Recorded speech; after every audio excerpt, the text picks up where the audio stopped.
Ready? Smiling Just- by the end. but Yep. It would be fun, yeah. And it was a beautiful day. Okay, we'll call the Planning Commission meeting to order. And the first order of business is to approve the agenda and the minutes for the February 14th, 2024 meeting. The agenda for this night's meeting. I motion to approve. Second? Any discussion, changes? All in favor? Aye. Aye. Opposed? Motion carries. New business, Kirk Dornfeld, request for a conditional use permit.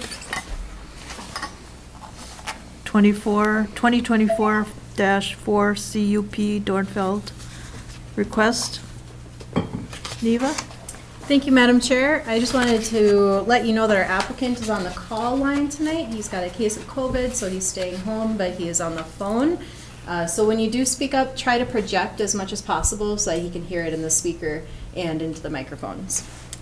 This is a conditional use permit for a 30 by 50 foot accessory structure for garage, storage, and workshop in property zone single-family residential R1. It's a 10-acre property with no water frontage. The entire property is contained within the R1 zone district.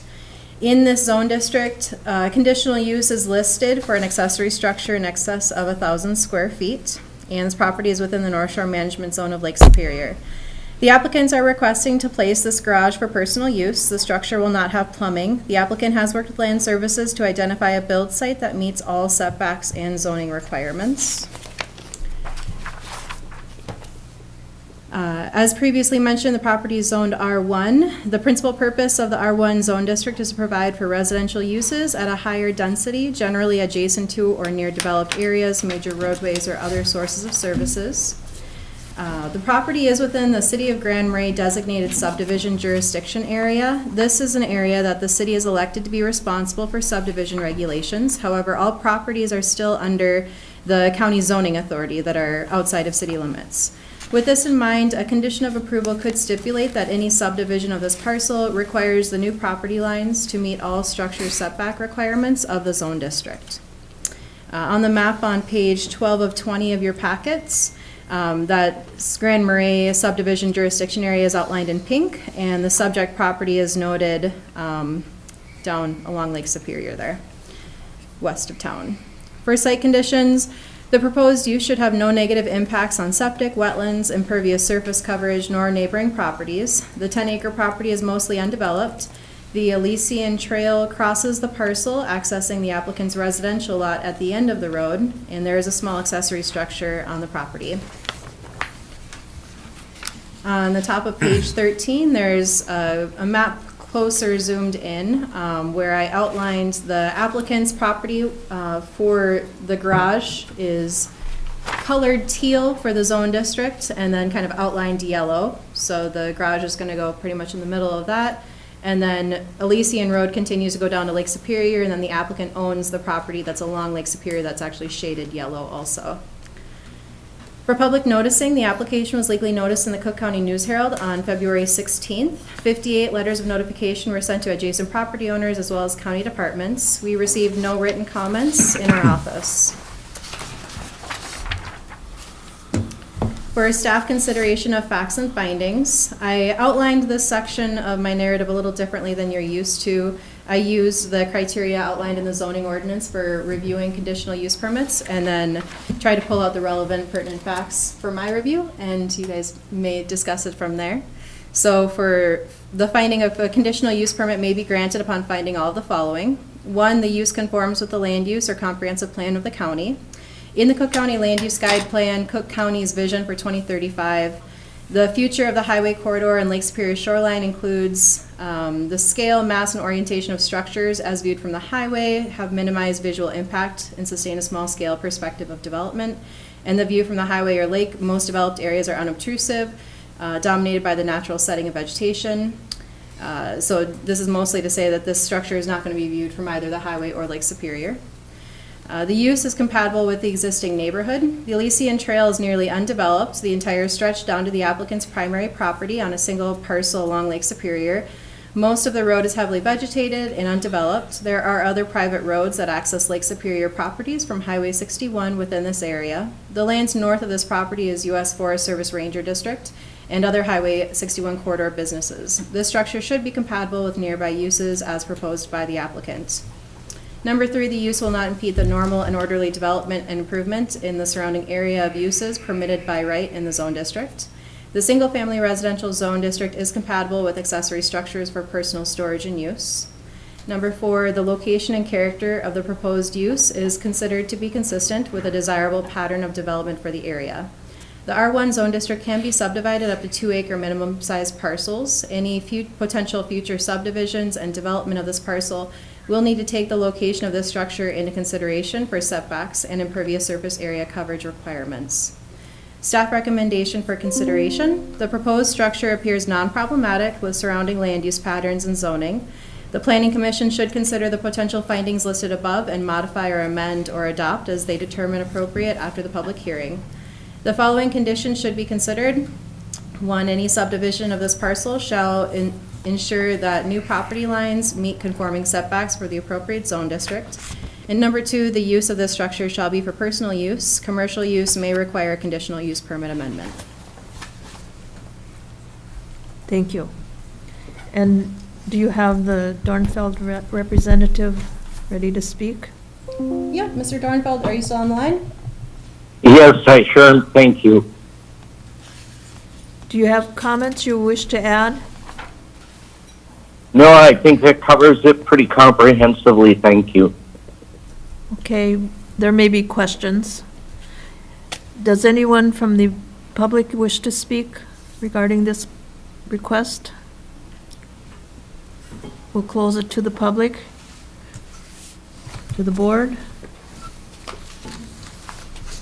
Nope. Any comments? Motion? Motion to approve, Madam Chair, with the conditions outlined in staff recommendation. Is there a second? I'll second. Any further discussion? All in favor? Aye. Opposed? Motion carries. Madam Chair, can I bring up a different subject? Sure. So, last month, we were discussing the use of a gravel pit, and there were folks who on the board expressed a desire to not have a bunch of gravel pits popping up all over the county. And so in terms of looking at what we have available to us in the ordinance, the conditional use permit, it's permitted use. And people have a right to use their property, and we have set conditions for them in terms of how they use their property with setbacks and other administrative takings.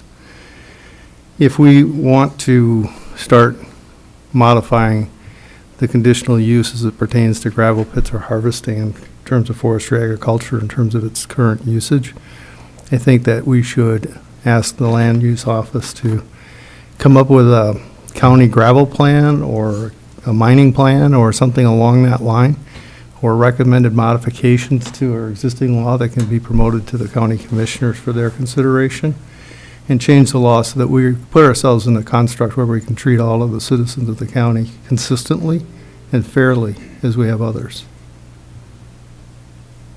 Okay. Tim? Madam Chair, this is good for discussion. I think we should close the matter with the applicant still on the line. Thank you, yeah. Oh, Okay. Mr. Dornfeld, your conditional use permit was recommended for approval and will be before the county board at the next meeting. Appreciate it, thank you so much. Yep, have a good nice day. Thank you. Thanks, Tim. Bye. yeah, thank you. And do you wish to comment regarding Brad's request? Yeah, actually, anything that we do when changing policy, especially looking at such a major kind of aspect, it does deserve a lot of forethought and planning and such. And to that extent, actually, Neva can explain a new project that is under place that Neva has taken a great amount of action under her own initiative to help generate here. So, go ahead. Sure. So within the last month, we've secured $150,000 of grant funds from the Lake Superior North 1 Watershed 1 Plan grant for the specific purpose of facilitating the aggregate mapping resource program through the state DNR. So essentially, the legislator approved like 10 years ago for the DNR to go through and map every county's aggregate potential. So the outcome of this map is that you get a very easy to read map that any normal layperson can look at, and you'll see in your county being divided into 4 different sections of high aggregate potential to no aggregate potential. And so our county has not been done yet. Last year, the Highway Department and myself proposed this to the Board of Commissioners, and the commissioners supported it and passed a resolution to get signed on to this program. And the DNR said, if you guys procure funds, then we'll let you jump the list, essentially, because it's kind of been an unfunded thing that the DNR is kind of jumping from one funding source to another. So we said, hey, we'll find some funds. We really, really need this. So yeah, we made the case to the watershed group that there's a direct impact to clean water, because our planning commission is tasked with making some difficult decisions and trying to weigh different interests. And so this will fund a lot of the Lake Superior watershed part, and then the Highway Department will be able to procure funds to support the Rainy River watershed, which composes the area up the trail. So it's kind of be a multiple funding source to support this. So just this last week, we had a meeting with the DNR and the Highway Department and the Soil Water Conservation District, and we've kind of put together a plan to move forward and create a work plan to have this mapping begun. We're slated to start next summer, and it'll be about 1.5 to 2 years, kind of depending on the geologist staffing at the DNR. So foreseeably, ambitiously, within 3 years, we could have this map that would allow you guys to have the tools to actually look at your zone districts. Maybe we create overlay districts where gravel pit operations are a permitted use. I will say that we just naturally have an uphill climb with this, because our aggregate resources are naturally very, very scarce in our county. When we had the first meeting with the DNR, the geologists, I sent the message like, hey, we're desperate. We need more aggregate resource options, because everything is within 2 different locations in this county, and people are really trying to get more aggregate resources for affordable development. And so the geologist said, well, I just want to temper your expectations, because naturally you will not have the sand resources that the Anoka County sand plain has.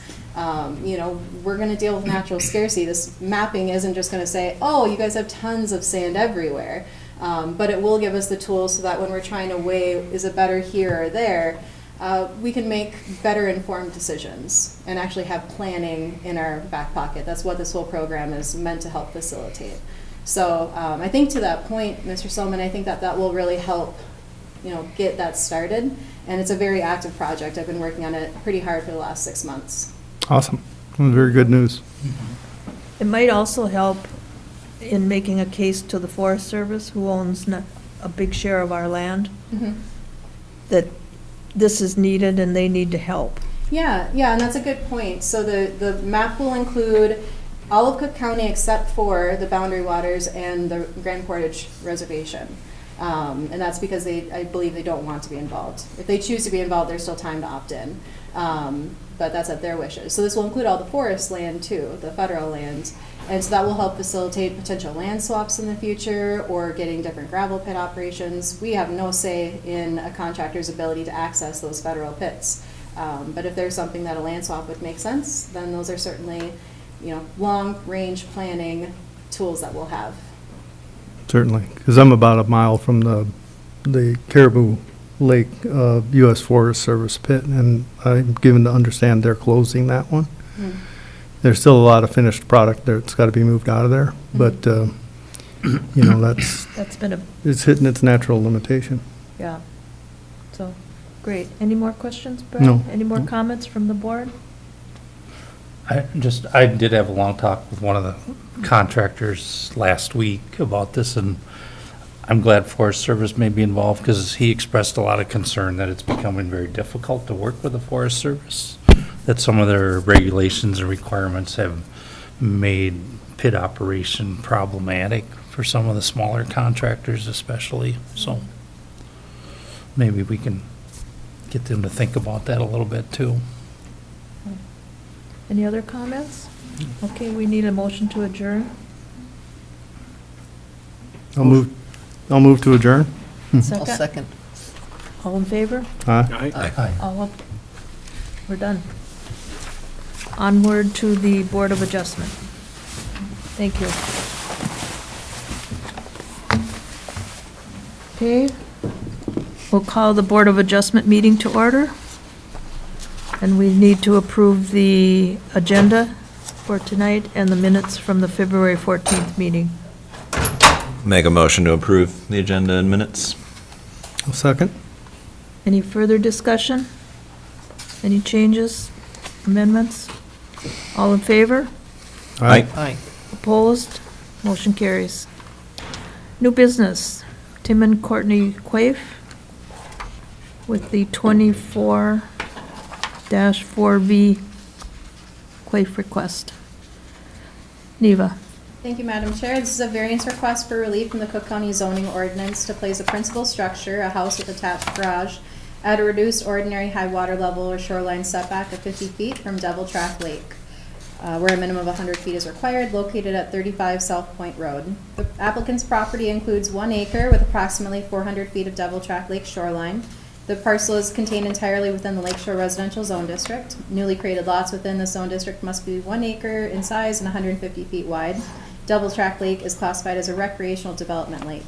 The applicants, Courtney and Timothy Quaife, are requesting variance relief from the vegetation line setback to place a new house with attached garage to replace a deteriorated cabin and 3 additional structures. The house would encroach up to 50 feet on the 100-foot vegetation line setback in one corner of the building, and the garage would encroach 10 feet into the vegetation line setback in one corner.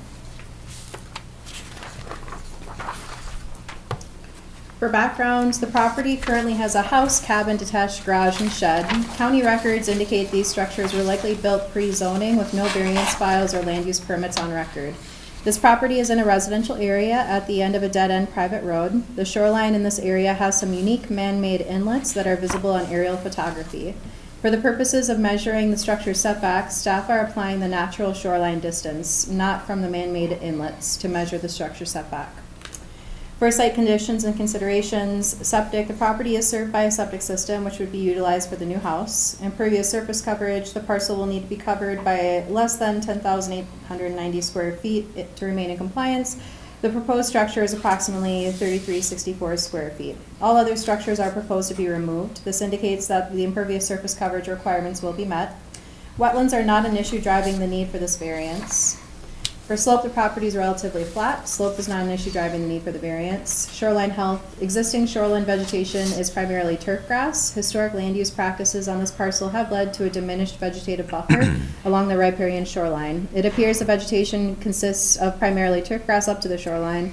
The loss of native vegetation results in a higher soil erosion and higher stormwater runoff into the lake, resulting in degraded water quality. Shoreline setback averaging. The Cook County zoning ordinance outlines requirements to use the shoreline setback averaging calculation as a benchmark for reviewing variances from the shoreline setback. When I did this calculation, the measurements supported a variance of at least 83 feet from the shoreline. Staff recognized that calculating this request was atypical due to several unique factors, including the unique shoreline due to several man-made inlets, the peninsula shape of the shoreline, and the unique lot shapes of adjacent properties. Public noticing the application was legally noticed in the Cook County News Herald on February 16th. 28 letters of notification were sent to adjacent property owners as well as county departments and the DNR hydrologist. We received no written comments from adjoining property owners during the written comment period.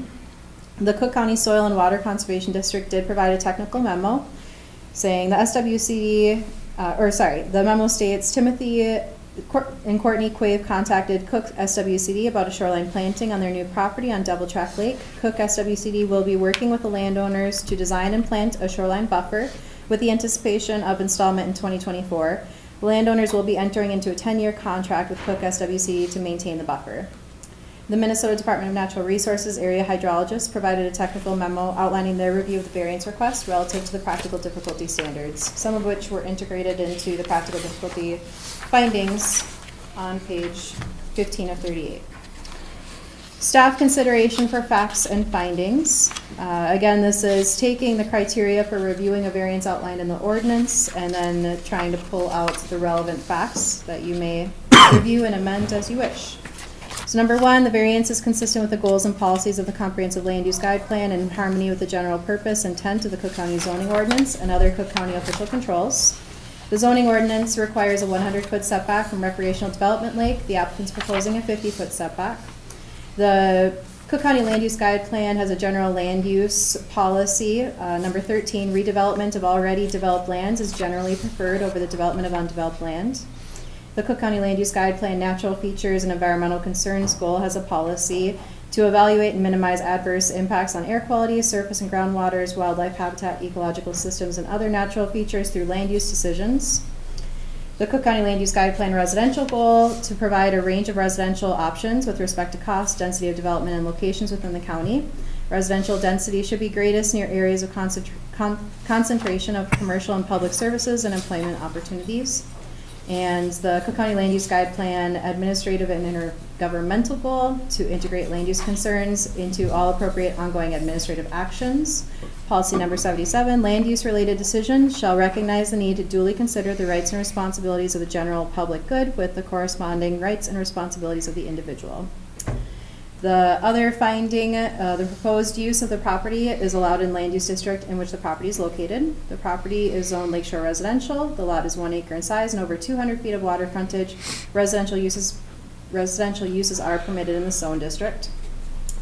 The property owner is proposing to use the property in a reasonable manner not permitted by the Cook County zoning ordinance. The property owner does not propose to use the property in a property owner does propose, to use the property in a reasonable manner given the purpose of the shoreline setback standards because the landowner has demonstrated why it is necessary to construct a new structure by removing other structures and placing a newly created principal structure further back from the ordinary high water level. The proposal has minimized the footprint of the structure and limited the height of the structure to minimize impacts on the shared resource. The property owner has established that the practical difficulty involved is due to circumstances unique to the property and not created by the property owner.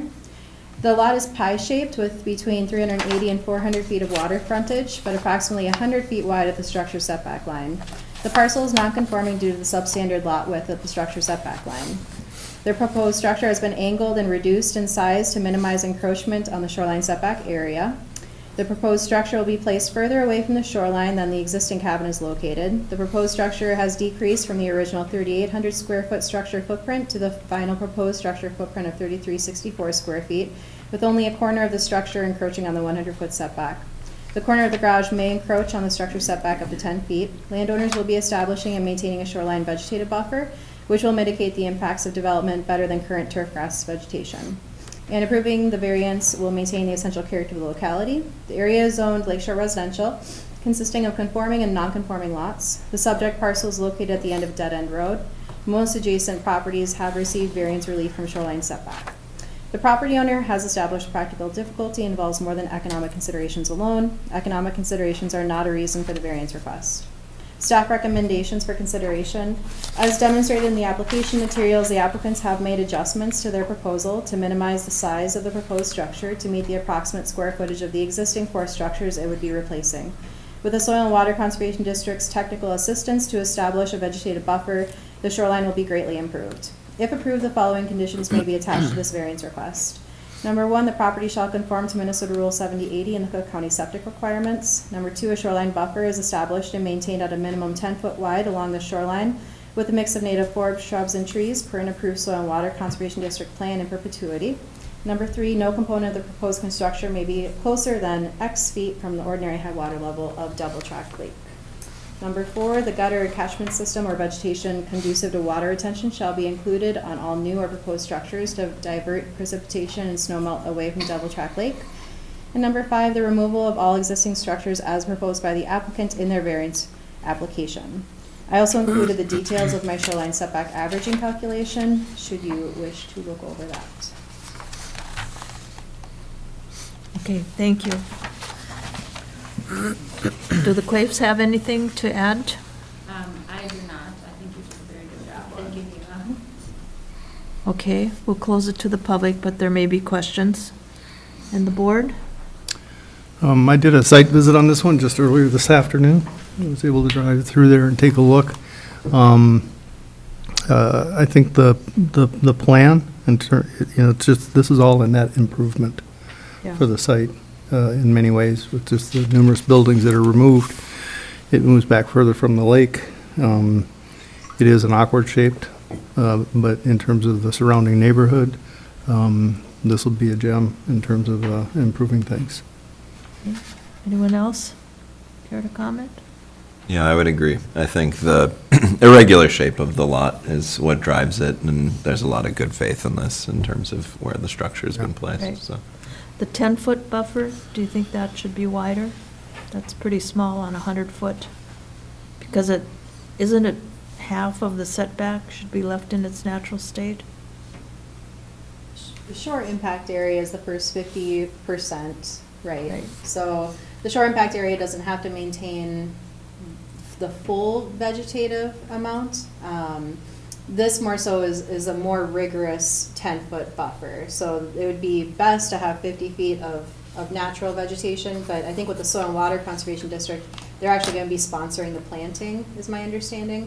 Mhm. So it just gets more costly the larger that part of it goes. There certainly could be something of a 10-foot intensive riparian buffer, and then the next, 20 feet has a more relaxed amount of vegetative buffer.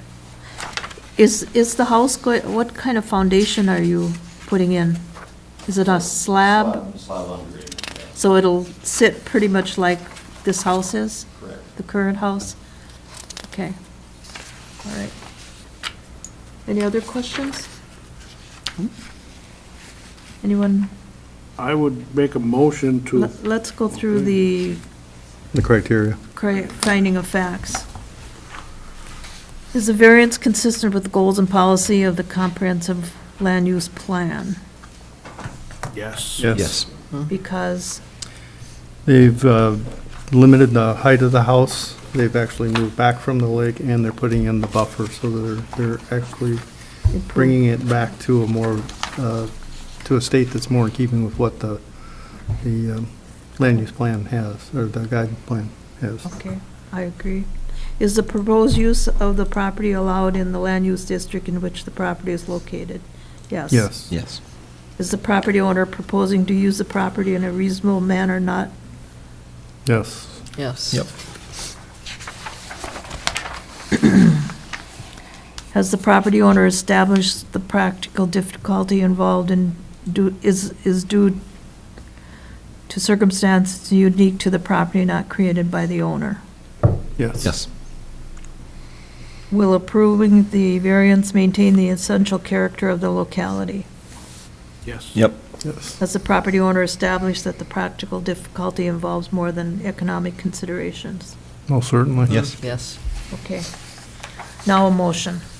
Motion to approve with the conditions proposed and a 50-foot setback in condition number 3. Condition number 3. So nothing being built is closer than 50 feet from the ordinary high water mark. Yes. That's what I understood, yep. Okay.